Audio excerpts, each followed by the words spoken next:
video to explain why I haven't posted anything on YouTube or our Throttle Gypsies channel in a while. On May 8th, I had an accident in southern Peru, and just wanted to talk about what happened and how we got out of the situation and what our plans are in the future.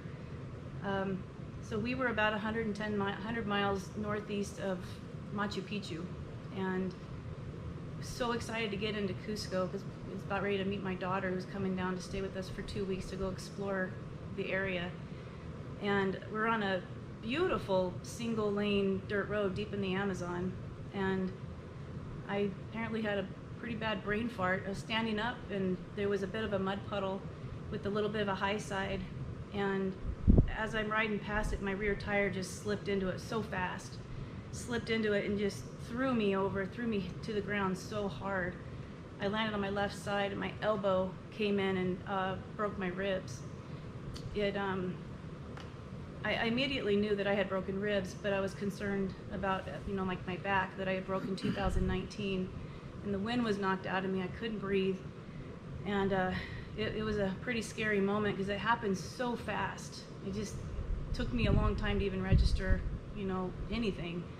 It took a bit for Glenn to come back. He was ahead of me, and I could hear him coming, and I was like, oh, thank God, And he shows up, and I'm on my stomach, and I'm sure, panicked. Yeah, a little bit unnerving when I come around a corner and you're laying in the middle of the road in the jungle. Yeah. So, yeah, it took about 45 minutes or so for a car to come by, and they were very nice and jumped right into action. They kept going to the next village where we had come from to go get help. And so, quite a bit of time went by, maybe 15-20 minutes, while we're waiting for something to happen before somebody else shows up. That's when Glenn made the decision to pull out the GPS. Well, or excuse me, SOS on our GPS, on our Garmin, to try to get some extra help. So, yeah. What happened? Yeah, the batteries was dead, so that didn't function. Then I tried plugging it in my USB port, but the key needed to be on, so I was killing the batteries on the bike.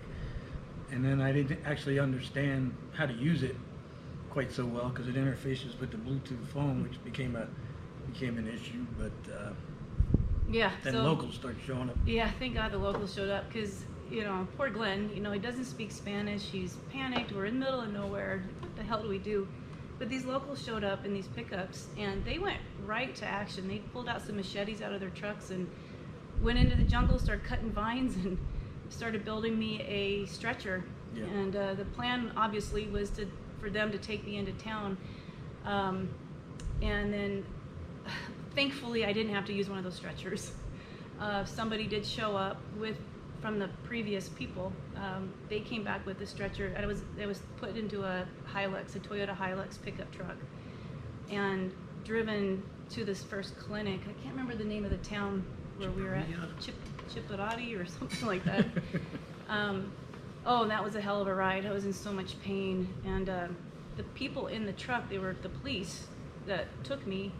They didn't even speak Spanish. They only spoke Quechua, which is the local language down there. That's the Inca language. So I had zero ability to communicate with them. They didn't read Spanish either. So it was just, it was a nightmare. But I get to that clinic, and it was tiny and remote, and they had nothing, no resources at all, and they're not an x-ray machine or anything. And basically we just use it as a holding facility until I could get an ambulance, which showed up a couple hours later. And that ambulance was old. It was probably from the 60s, and no suspension, and it was so hot. No air conditioning. No, nothing. And poor Glenn's in the back with me. So to go back a little bit, they let us keep our motorcycles inside of the clinic. One of the guys in one of the vehicles that had stopped knew how to ride, thankfully, so him and Glenn rode to that clinic, and they let us store the bikes inside. And so then Glenn gets in the ambulance with me and they take me to Kimbiri, which is the larger town that we had been in the day before. I was hopeful that it was a nice hospital, and we pulled in there, and it was, it's an area that's very, very poor. They have no resources. They don't have any government support, and it's an open air hospital, and it was so hot That's my only memory from that place, is how hot it was. I was so sweaty, and that's where we met this amazing doctor, Valentine. Such a nice man. He spoke a little English, and he just had a heart of gold, and he was just incredible. And then in conversation, we found out that he rides, and so The next morning. yeah, We stay the night, and then the next morning I hop on a pickup truck with Dr. Valentine and head an hour and a half back up into the jungle to get the motorcycles, and here I am riding back with 2 bikes back through Peru with the lead doctor from a hospital. Yeah, so when they showed up that afternoon, it was really funny because Valentine started out that morning wearing a white t-shirt, and when he shows up there, he's so dirty and with a smile from ear to ear. He just loved my bike, and everybody in the hospital's like, they're looking at him like, geez, where have you been, you know? And he was just do, that was great. But that's when they made the decision to transport me, to get me out of there. The concern was my spine. Even though it seemed fine, we just didn't know. So we needed to get out of there, and so they brought in a nice ambulance from Ayacucho and loaded me up that afternoon, and an 8-hour ride to the hospital through the most insane road you can imagine.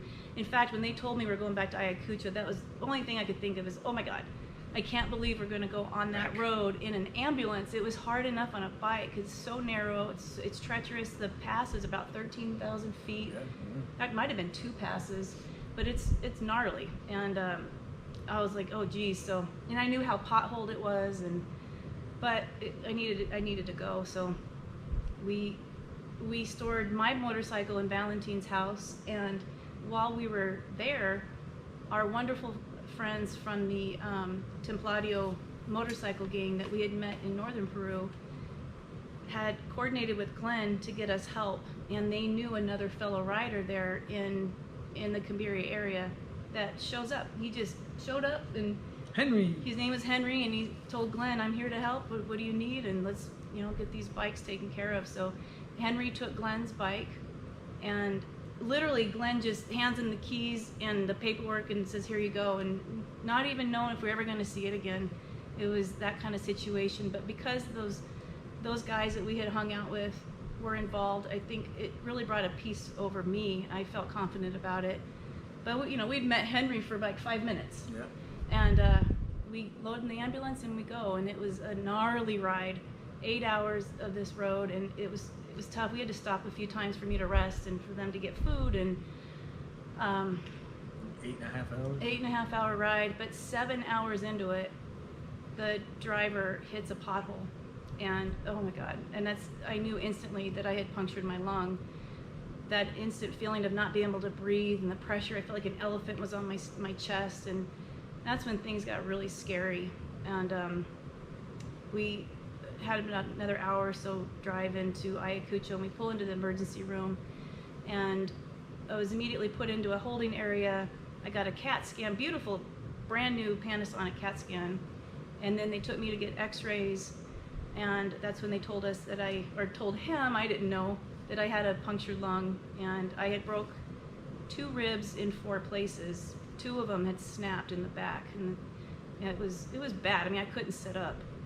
So when Glenn finally told me that my lung had been punctured, that's when they were wheeling me out, and he's leaning over telling me, hey, you're going into surgery. And I'm like, what? I was like, didn't have even a moment to process it.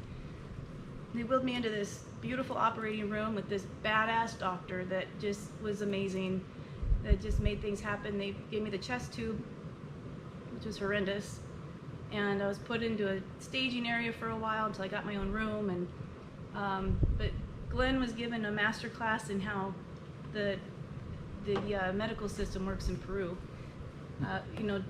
Most of this time that I'm telling you about, they hadn't given me anything yet.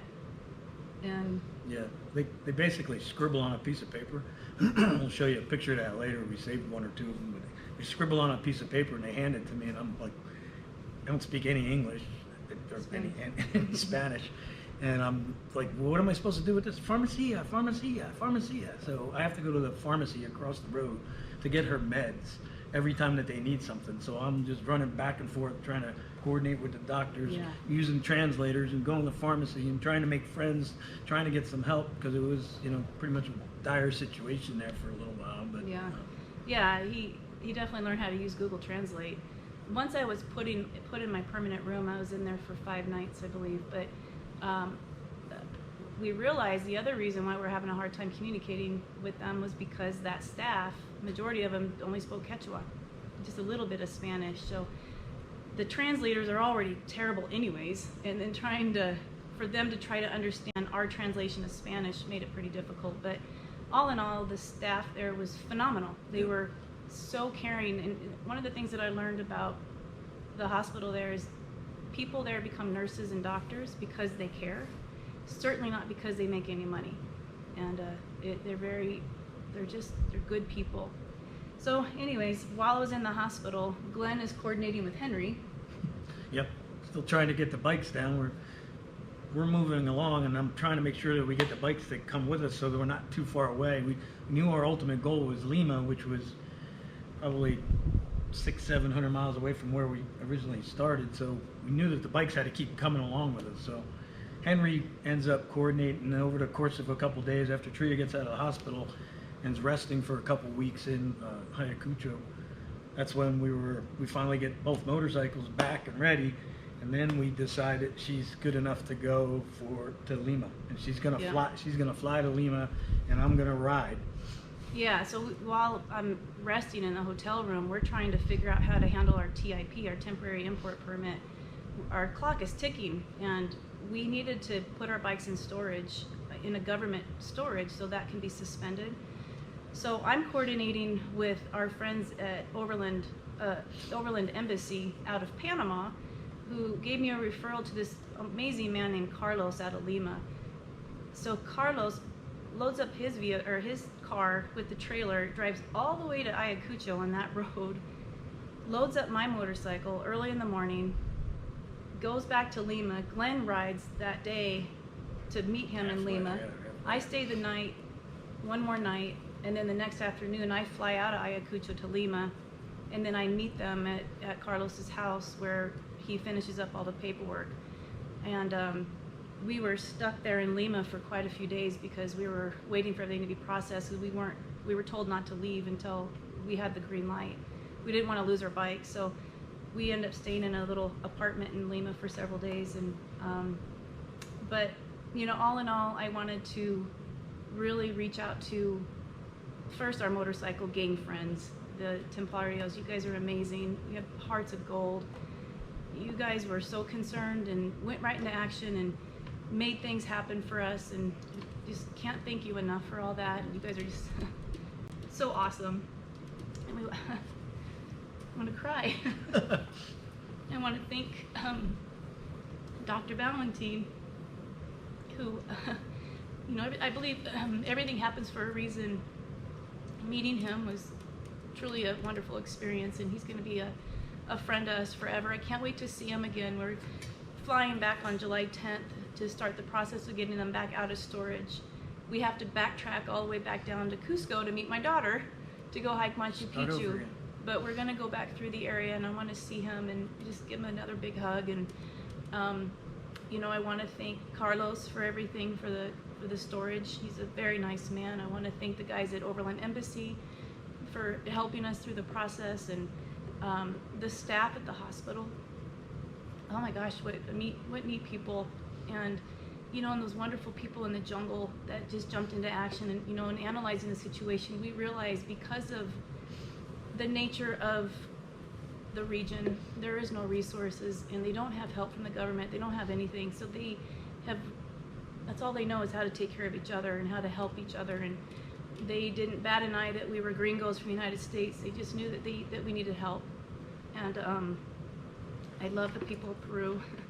And it was obviously a terrible situation, but I wouldn't change it, because of what we learned. And we analyzed all of the things that we went through as far as emergency response, and having United States contacts means nothing. We need friends, and we make friends along the way, and those are going to be the people that we reach out to. And hopefully we don't ever have to do it again, but it's important to have your emergency GPS charged. Make sure you know how to use it. Both of you, yeah. Yeah, make sure everybody in the party knows how to use it. Make sure you have local contacts of people that can help you. Like Peru, you can't get a helicopter. You know, and when we hit the SOS button, there's only people in the United States that were notified, and they can't do anything. So, yeah, learned a lot. But we're going back on the 10th. We're going to start over. Basically, we have to backtrack 1,400 miles. But I'm looking forward to going back and having my daughter. I can't wait for my daughter to experience the culture. The Peruvian culture is beautiful, and the people are amazing, and it is such a sacred place. And to be able to share it with her, I'm just so excited about that. It's gonna be so special. Back at it. ¡Feliz aniversario! Hospital Ayacucho. ¡Woo!